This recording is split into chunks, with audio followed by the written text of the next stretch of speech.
Health news మీకోసం.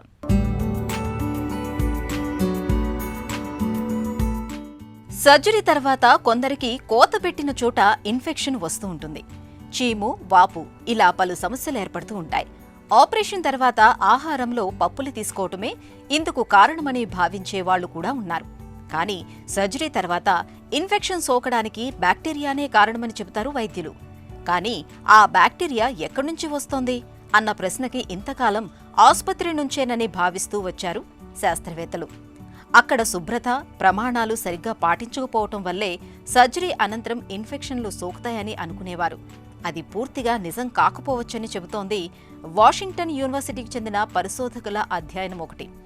వెన్నెముకకు శస్త్రచికిత్స చేయించుకున్న 204 మంది పైన ఈ అధ్యయనాన్ని నిర్వహించారు. ఆపరేషన్కు ముందే వాళ్ల చర్మంలోని బ్యాక్టీరియాను గుర్తుపట్టారు.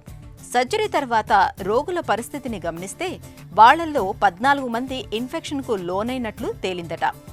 అందులోనూ 12 మంది ఇన్ఫెక్షన్కి కారణం ఆపరేషన్కు ముందే వాళ్ల చర్మంలో ఉన్న బ్యాక్టీరియాలేనని ఈ శాస్త్రవేత్తలు గుర్తించారు. మామూలుగా రోగికి ఇలాంటి ఇన్ఫెక్షన్ రాకుండా ఆపరేషన్కు ముందు డాక్టర్లు యాంటీబయోటిక్స్ ఇస్తూ ఉంటారు. కానీ ఈ మొండి బ్యాక్టీరియాని ఆ మందులు ఏమీ చేయలేకపోయాయట. కాబట్టి ఇకపైన ఆపరేషన్కు ముందు ప్రతి ఒక్కరికి వాళ్ల చర్మంలోని బ్యాక్టీరియాను బట్టి కస్టమైజ్డ్ యాంటీబయోటిక్స్ కోర్సును ఇవ్వటం మంచిదని శాస్త్రవేత్తలు సూచిస్తున్నారు.